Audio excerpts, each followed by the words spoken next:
I just have a little recording to share with you of something. It's quick, and it goes just right with today's reading. So would you play that please for us, Steve?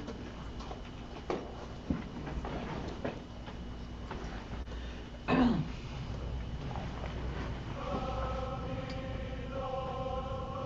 might need more volume.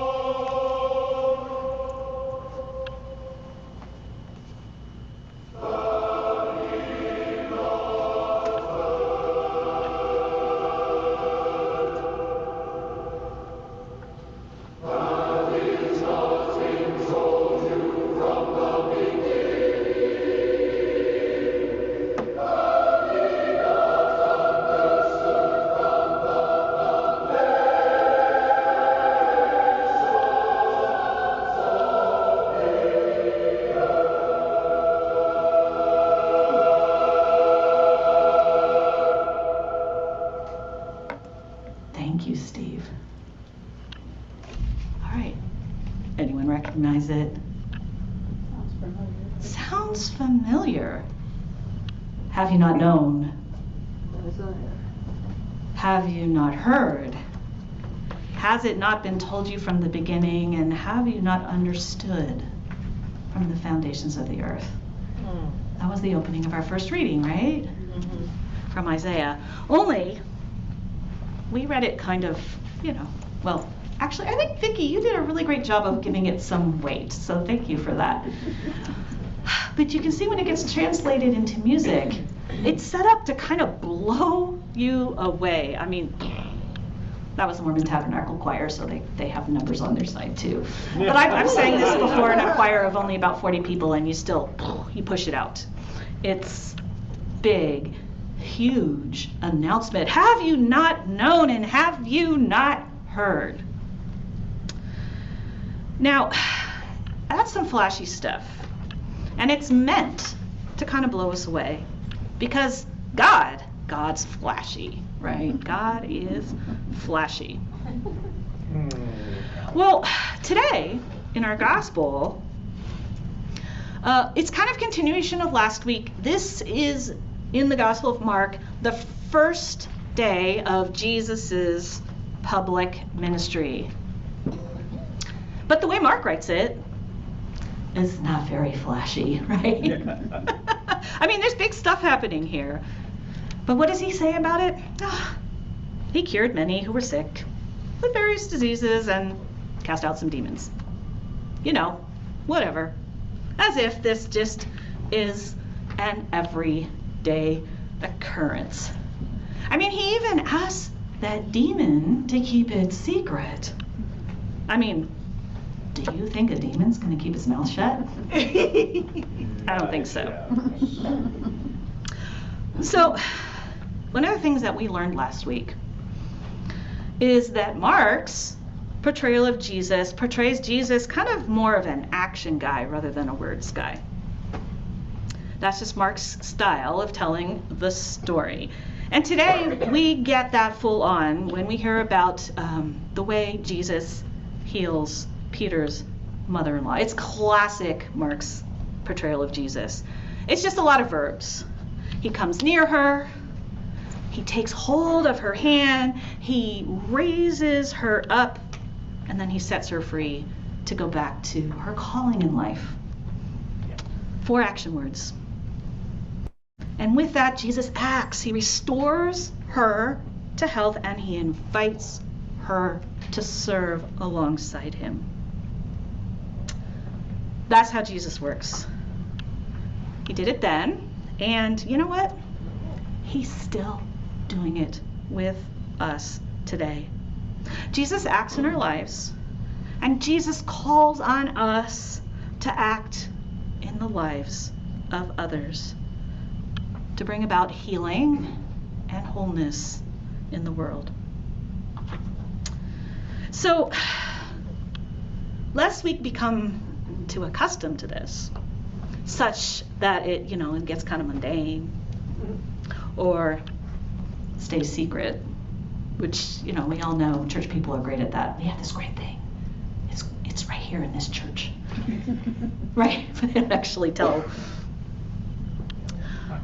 Today I want to share with you all something that your vestry got to do a couple weeks ago. Now, there's this thing that we all do in the diocese. It's called a mutual ministry review. Canon Martha came to us and she led us through this process of thinking about the past year. And the vestry and I got to reflect on our year. But you know what? It's missing your voices. It's missing all of your voices. So I thought what we would do with today, because you're all going to get to hear me talk later when I give my report, is that it would be the chance to hear from all of you. So I have this. Look, chart paper. Sorry, Barbara. Because you can't have an annual review without chart paper. That is a rule of the church. We got to think about three things. One, highlights. I hope I spelled this right, of 2024. Oh, sorry, 2023. Maybe just time warp there for a minute. Highlights of 2023. That was the first question. And then we got to talk about some challenges.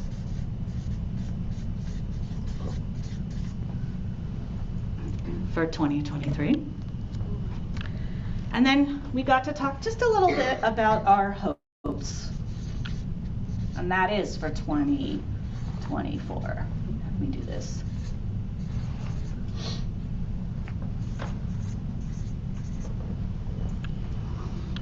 So for St. Philip's, what were some of our highlights? What were some of our challenges? And what are our hopes for next year? So what I wanted to do, we had to keep it down. We could have been there all night, but we only have 3 hours, and we do not have 3 hours this morning. I'm going to give you all about maybe 5-6 minutes, and I want to break you guys into groups. And I would love your group to come up with like your number one highlight, your number one challenge, and your number one hope for St. Philip's. And so I don't know, can you guys all be one group over there? Does that feel like a group? And then you guys in the middle, and Matthew, you can go either way. And then you guys here. And then online people, I'm hoping that Steve can do something magic and turn down our volume, but let y'all talk to each other. And if not, you can answer them on your own. But can they have a chat room? Yeah, put them in a meeting room. Put them in a meeting room. They're muted. If they talk, they can hear each other. Oh, okay. So if you guys unmute, you should be able to talk to each other, but we won't be listening to you. So you guys, if you want to talk to each other, go for it. That would be awesome. And I want to make sure you guys can see the questions too. So, and Barbara, you want to join a group? Yes. Okay.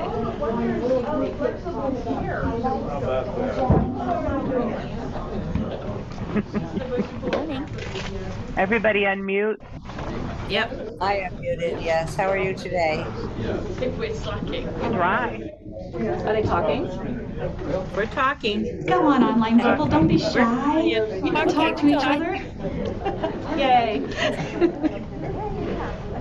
Well, Sally, I love all that you do with the prayer groups. I mean, I think that's a big highlight. I do too.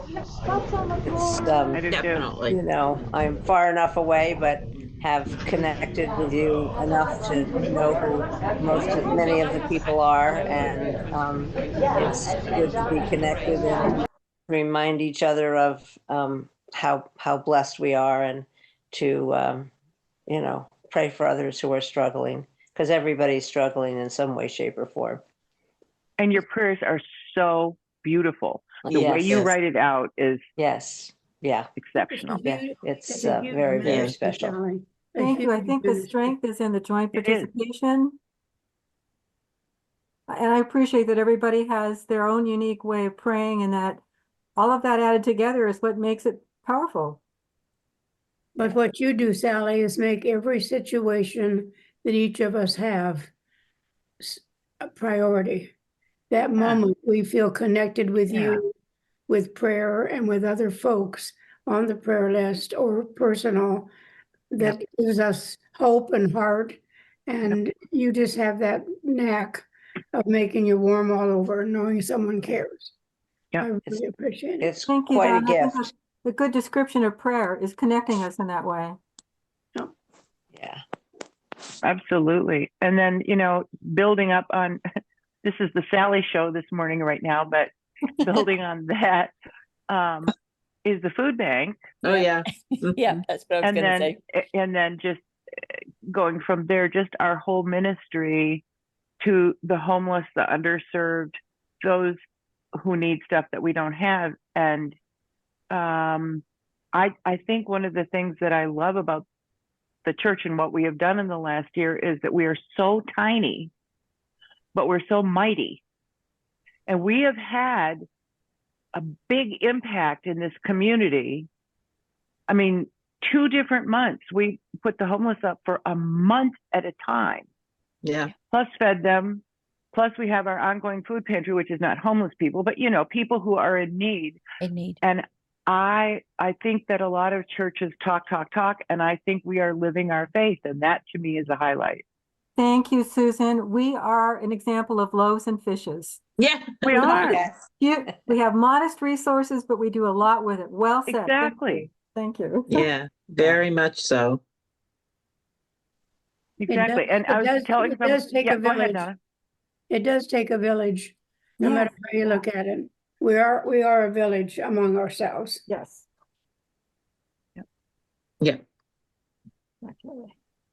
Well, to continue on the Sally show, I love the way that whenever the few occasions I can actually step up and help, I immediately get thanks and a beautifully handwritten note or email. And those notes, again, it goes back to your prayers. They are so beautifully written.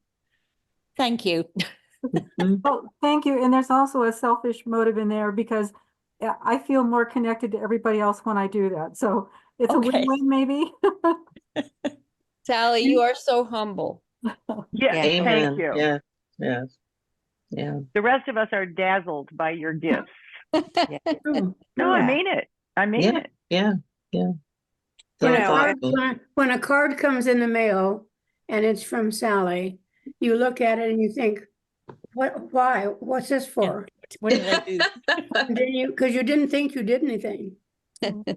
And then you open it up and you get this gracious, just thank you for being you sometimes. Yeah. And it fills the heart, Sally. It fills the heart. It does. Yes, Thank you. Even being 3,000 miles away, one can feel very much connected. And I've been blessed to spend some time with all of you personally. But, it's nice to be connected. And my cat is sitting here next to me. And for a change, he's not in my face. But yes. Mine's in my face. I see that. I love it. And yours. So we're all connected. It's favorite time of the day. Good to see you, It's Diane. lovely to see you, Diane. Yeah, Diane. Good to see you. And you, yeah. I've been trying to go to the 8 o'clock service. That's my hope for next year, about this year, more attendance at the 8 o'clock, but depends on travel. We do miss the people that we don't see at the 8 o'clock. We do. Yeah. How about attendance at the 10 o'clock, Diane? Come see us. She's got a busy day. Yeah. Right now I'm trying to keep away from all germs because I'm traveling again next week. So that's what's happening now. Makes good sense. Makes good sense. Well, Safe so travels. what are our challenges, folks? Well, the challenges are, I think, just to make our community known that we're here to help and to do what we can to further our beliefs and our warmth to people to join us or to help each other. I was watching something on TV last night about helping others and always being positive. And I'm such a silly person about positivity because negative just doesn't come into my thoughts. I'm sure it does, but it goes out because I don't like it.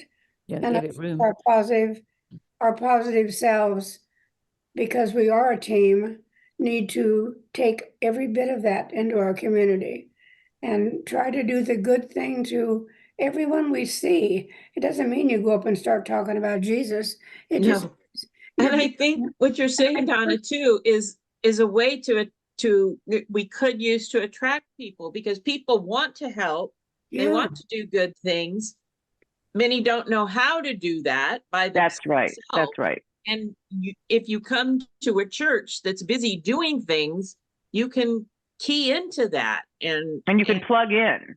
Yeah. plug in where would be the best for you, you know, or how to make it work.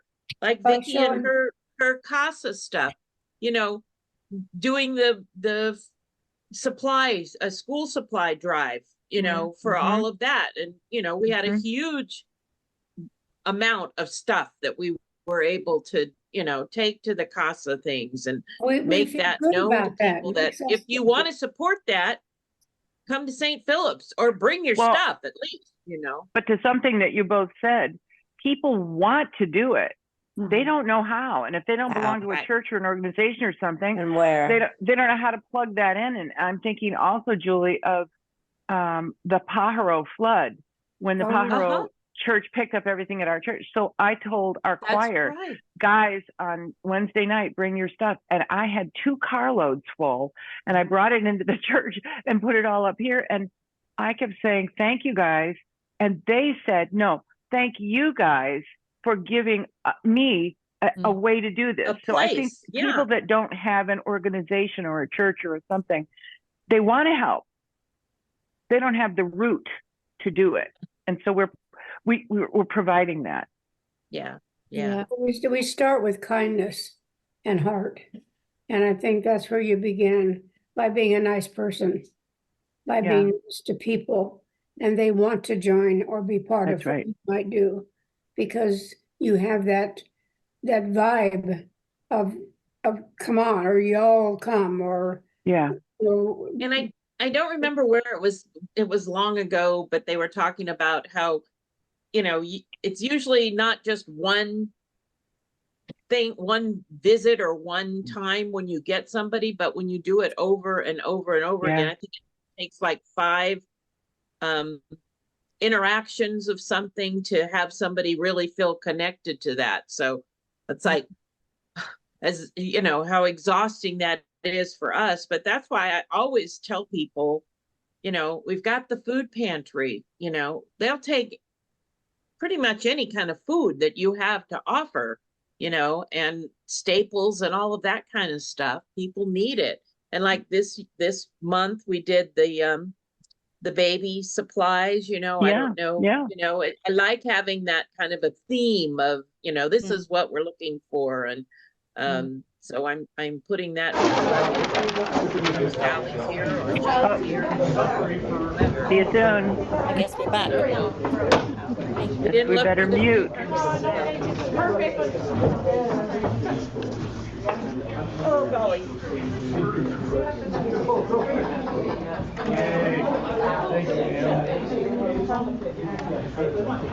Good work, everyone.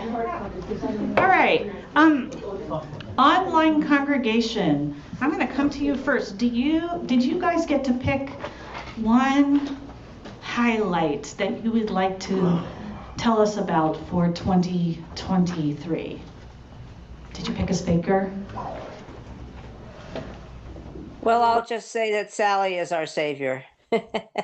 All right. So she may think that's a bit strong, but she really makes a difference to everybody with keeping the prayer group going. All right. I'm gonna put that up here. Sally's leadership. Have I spelled that right? The prayer chain. Yeah. All right. Thank you, online congregation. Yay. Over here, what was your number 1 highlight for the year? So we have sort of an umbrella highlight, which is the way that we reinvented some traditions. We thought the way that we reinvented the garden tour was really great. by having that tea luncheon, and that Annie mentioned the way the music was on Christmas Eve was great. And the 8 o'clockers really appreciate the new tradition of the golden retriever at the service. And the carols, yeah. Harley, right? H-A-R? So reinventing traditions. And we feel that builds community. Yeah, building community through reinventing traditions. Okay, so that's about building community. Well, we'd like to make it better. We wanted to, so we kind of put it together. All right, so I want to make sure the online congregation people can hear. Reinventing traditions like the tea and Christmas Eve and Harley being with us on 8 o'clock. Caroling. And that's about building community. All right, middle section, who's your report back? Francis, go ahead. Well, it came down to outreach really. And that was through things like the showing a charter organisation with the Scouts, helping people call ordered helpers, food pantry, AFC, the 4th of July service and Tea Party. All of those were attracting people from outside as well. Scouts, outreach. Court ordered.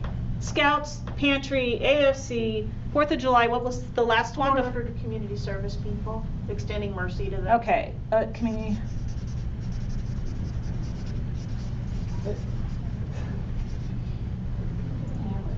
Okay, thank you. Okay, over here, tell us your highlight. Okay, our highlight, they kind of stole our highlight. We were also talking about outreach, but really in the sense of expressing our faith through service. And also the Christmas stuff. We all were very excited about the Christmas stuff. Plus Christmas.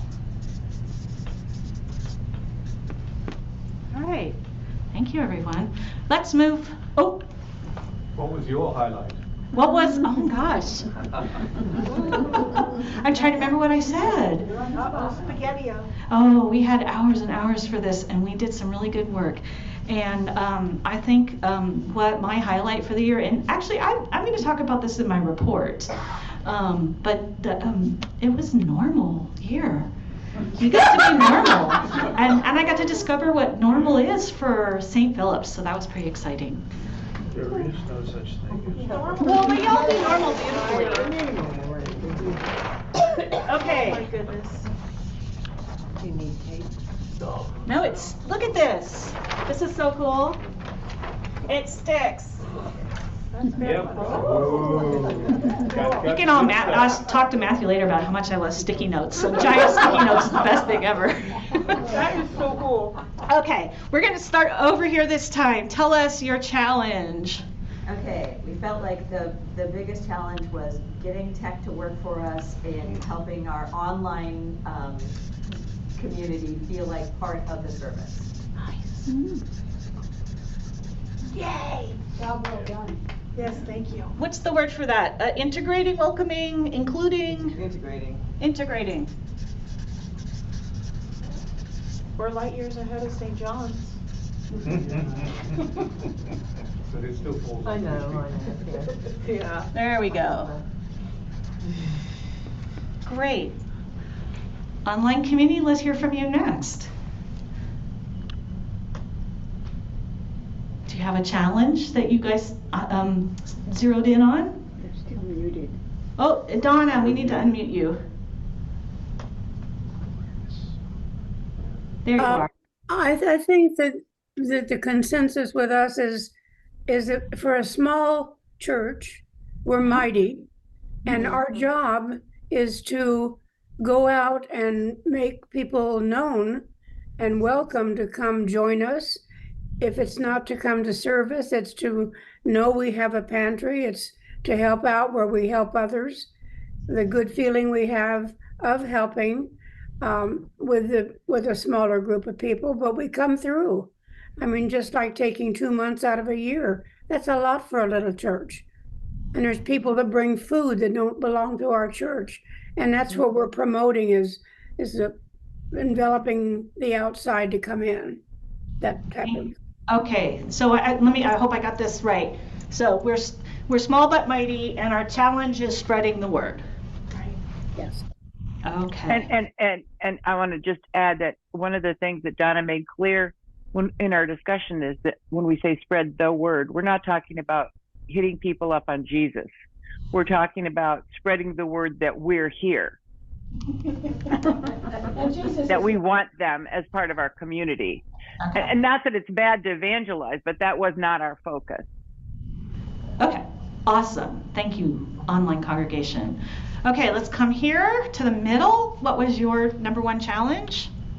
Attracting new people it came down to. We looked at things like the facilities challenges, the mudslide, bringing in more families, people, how we be more proactive about welcoming people, actually going and talking to new people, and really it just came down to attracting new people. Okay, so you said weather, and what were some of the other things you said? I didn't say weather, it's a mudslide and the facilities challenge. Facility challenges. Yeah. Facility challenges. Yeah. Okay. For example, the mudslides. And bringing in more people and new families.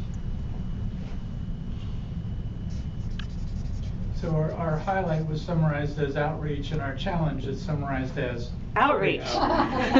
Excellent. You guys are very on theme. Over here, go ahead.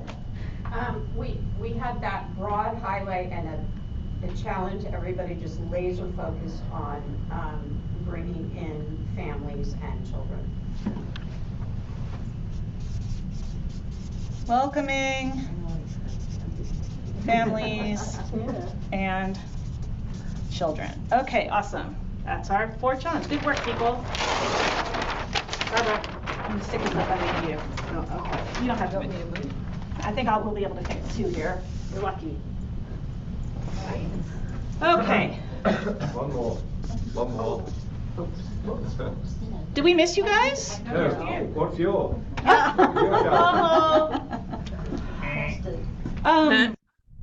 Oh gosh, because I didn't think about it. I think you've hit our challenge on the nose. It's being able to welcome, like now that people can come. Yeah. It's being able to welcome and connect and all the people that come to us and I think really reaching beyond our own walls. So thank you. It's good to have my husband here to keep me on task. Yeah. Are we ready to, can I move to hopes, or do you have one more thing? I just had one thing to say about children. I had a conversation yesterday with some people, and they were saying that children, a lot of children are having difficulty coming out of COVID and being more integrated, social, feeling comfortable, and I think that would be a nice ministry just to keep in the back of our minds that they just need a lot more. They're behind in school because their socialization skills are a little off. Yeah. So there is so much good conversation to have around all of these, and so we will. I'm going to say that let's go forth and talk about these in coffee hour, because I think we could dig into each of these, and a lot of what you guys are saying came up with the vestry too, so you can bet that the vestry is going to be having these conversations in depth also. So. All right, the last one is our hopes. And I think you guys haven't gotten to go first yet, right? No. Okay, go ahead. Right here in the middle. Well, it was outreach and growth this time. But it's growth. Okay, so we're going to... got it. Thank you. Over there? Our hope was the same as our challenge. We want families and kids.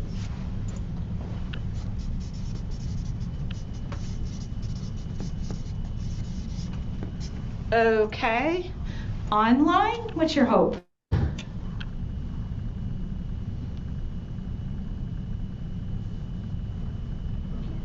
We didn't get that far. Oh, that's okay. Not a problem. I know, but I would say, because we've talked about it offline, that attracting families and children is like it's the #1 hope and the #1 challenge. So we'll pony up to that one. There we go. All right. You guys haven't been heard from yet. We haven't been heard from yet, and you did that a little too early because there should be 3 for families and kids. We're looking for more people, preferably under 4 feet. And I'm going to put plus K. Then Matthew doesn't have to poke me. All right. Good. Okay. First of all, good work, everyone. Thank you. This has been really, I really appreciate you being willing to take the time and have these rich conversations, and would encourage you to keep, now that we've sort of had to make some decisions and prioritize, start talking in more depth about like the creative ideas that help us to get to some of these places, and maybe how you might be called into and invited in helping with that. So we're going to have our meeting after communion. First, we will celebrate communion together. Then we will hear about the work of this year from some of our leaders. We will elect our leaders for next year. And the number one thing I just hope we all can take with us today is that God is indeed at work among us. And so just make sure that you walk out this door, you're carrying with you that resounding big, have you not known? And have you not heard? And has it not been told you from the beginning? And have you not understood from the foundations of the earth that God is at work among us? Amen.